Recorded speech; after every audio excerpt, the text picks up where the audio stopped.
Gusto saludarte. ¿Qué tal, Javier? Jorge, un saludo al auditorio, muy buenas tardes. Pues está por generarse ya la certidumbre de todo este proceso electoral aparentemente, ¿no?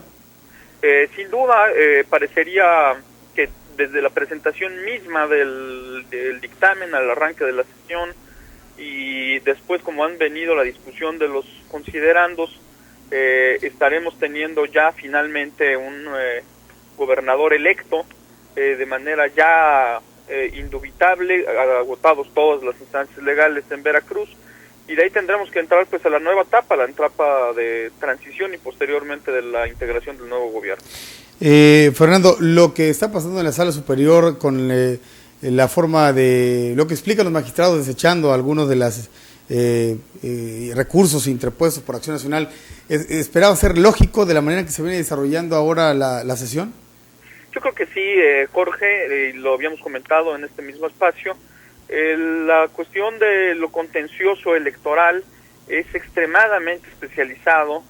y me parece que no se han tomado las precauciones debidas por parte de los diversos actores políticos para ir sustentando legalmente sus actuaciones. Me parece también que esto es una amarguísima paradoja para el Partido Acción Nacional, que en el año 2006 fue beneficiario de una decisión del tribunal en donde en aquella instancia, cuando se resolvía la impugnación de la campaña para la presidencia de la República, le exigía a la coalición por el bien de todos que probara cada uno de sus dichos, incluyendo los efectos que estos habían tenido con el electorado. ¿Esto qué quiere decir? Cuando Andrés Manuel López Obrador y sus seguidores decían que Vicente Fox había intervenido de manera ilegal dentro de los comicios, el tribunal aceptaba esto, pero decía, no me han logrado probar qué efectos tuvo sobre el resultado final de la elección. Algo que es muy, muy difícil y que con base en eso y conociendo lo que se ha podido tener acceso por parte de la opinión pública a este expediente que hoy se discute, pues no tenía ningún sustento, más bien estaba basado prácticamente en recortes periodísticos e información que había aparecido en los medios, lo cual no tiene valor legal. Ha fallado hace unos minutos un magistrado más, declarando para él la legalidad, ¿no?, de este proceso electoral y otorgando el triunfo al candidato que tuvo el mayor número de votos en la elección. Escuchamos también, Fernando, uno de los elementos, vamos a poner así, que le metió mucho ruido al chicharrón, que eran los famosos audioescándalos del gobernador, que bueno, han sido desechados por improcedentes, ¿no?, porque no pueden, decir los magistrados, analizar un elemento que contraviene a la propia Constitución. Efectivamente, esto data de una decisión, una serie de decisiones, no solamente del Tribunal Electoral del Poder Judicial de la Federación, sino de la Suprema Corte de Justicia de la Nación, en donde efectivamente se señala que el origen ilegal de estas grabaciones tiene como consecuencia jurídica que se deseche dentro del análisis de las pruebas. Esto quiere decir que los magistrados ni siquiera pueden atender al contenido de las mismas, puesto que fueron obtenidas, insisto, de manera ilegal. Me parece que esto lo sabía perfectamente el Partido de Acción Nacional. Digo, esto no es ninguna novedad. Cualquier abogado que esté más o menos enterado de lo que está ocurriendo en el mundo jurídico desde hace muchos años sabe que esto es así. La filtración de las grabaciones, la propia presentación por el presidente de Acción Nacional, César Nava, en una rueda de medios, pues lo que demostraba, a mi juicio, Jorge, era una indebida y descarada intervención de los aparatos de seguridad en los procesos políticos que tenían como objeto no probar una cuestión postelectoral, sino desbarrancar una candidatura determinada, en este caso la de Javier Duarte, que en términos estrictamente electorales, pues el electorado veracruzano no compró esa invitación.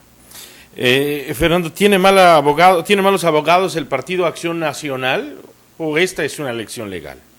Esta es una elección legal, en sus términos generales, así lo han ido demostrando las diversas instancias. Me parece que habría que revisar todo el proceso, cómo se dio, en donde participan muchos ciudadanos veracruzanos dentro de las casillas, dentro de la conformación del instituto. Ciertamente se puede incrementar la calidad del Instituto Electoral Veracruzano, pero me parece que eso es otra cuestión, es una cuestión de los márgenes de eficiencia. Me parece que su actuación fue legal, la actuación del Tribunal Estatal también lo ha sido, puesto que ha sido prácticamente corroboradas en todas y cada una de sus decisiones por la propia instancia federal. Hay que recordar que fue el propio Partido Acción Nacional y los partidos de izquierda, extrañamente en este caso, en donde dijeron que iban a confiar en lo que dictara el Tribunal Federal, y a partir de la semana pasada algo extrañamente empezó a cambiar y empezaron a criticar con gran dureza, y como siempre, más bien con cuestiones mediáticas que con cuestiones de derecho, la actuación del Tribunal Federal. Planteaba hoy Juan Antonio Dip que el Partido Acción Nacional no es así, que esta es la naturaleza de quien perdió la elección. Es correcto, es correcto. Esto es notable en los partidos que pierden la elección, pero también habría que recordar que el Partido Acción Nacional ha comenzado a tener una deformación en los últimos años, en donde desafortunadamente para el país ha perdido sus mejores credenciales democráticas, sus profundas raíces de respeto a las instituciones y a la legalidad, para caer en una política que efectivamente se asemeja al otro extremo, al de sus grandes enemigos, a los del PRD, en donde no aceptan aquellas decisiones que van en contra de sus intereses. Yo recordaba la semana pasada en este mismo espacio, Javier, que el Partido Acción Nacional, cuando el mismo tribunal establece que hay que hacer recuentos en 3 elecciones municipales, Coatzacoalcos, Poza Rica y Córdoba, aplaude esa decisión.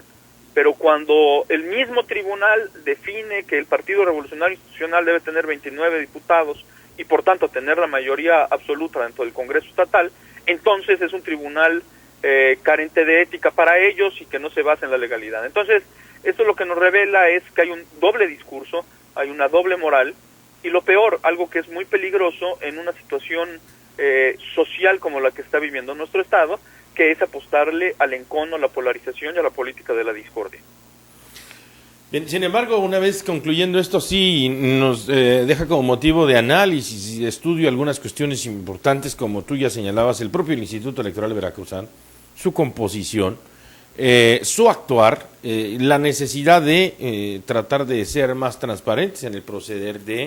y bueno, pues en sí todo el proceso electoral, porque tanto unos como otros, bueno, pues fueron maestros de las mañas, Yo creo que aquí hay una cuestión que hay que reflexionar, Javier, que desafortunadamente esto ha sido un proceso que se ha venido deteriorando en todo el país. Este modelo de institutos electorales como organismos autónomos integrados básicamente por ciudadanos, lo inauguramos en 1996 en el país y funcionó muy bien en un arranque. Desafortunadamente, este mismo impulso inicial que funcionó muy bien en aquella época tuvo una segunda consecuencia, que fue el fortalecimiento de los partidos políticos a través de un régimen de financiamiento muy importante, y dentro de mediante este mismo fortalecimiento de los partidos, ahora lo que tenemos es la integración de órganos electorales en todo el país, que desafortunadamente en muchas ocasiones no se da con los mejores hombres, sino con los hombres que son aceptables en una negociación política. Esto es algo que vamos a tener que resolver, y si me permites, lo tenemos que resolver esta semana, cuando se tiene que nombrar a 3 nuevos consejeros del IFE, lo cual mandará una señal desde el Congreso de la Unión de qué tipo de elección vamos a tener, qué tipo de árbitro vamos a tener para el 2012. Muy bien. Bien, Fernando, pues muchas gracias. Muchísimas gracias, Jorge Javier, un saludo al auditorio. Gracias, muchas gracias. Vamos con un poco más del audio de la sala, a ver si nos lo permite la señal desde México, y hacemos la pausa. La única vía de defensa que tienen es el juicio de revisión constitucional electoral, que de ese carácter extraordinario